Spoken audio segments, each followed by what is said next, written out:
go play some golf. Maybe.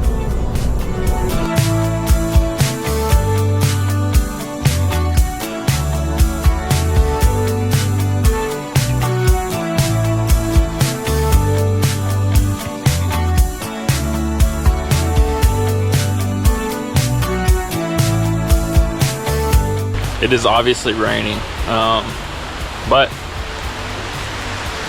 we're gonna see if we can do it.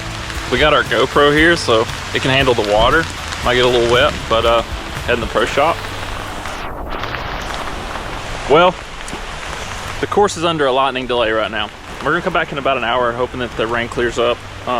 Looks okay on the radar, so yeah, as you can see, it's pretty rainy right now. So stay tuned, we'll see what happens.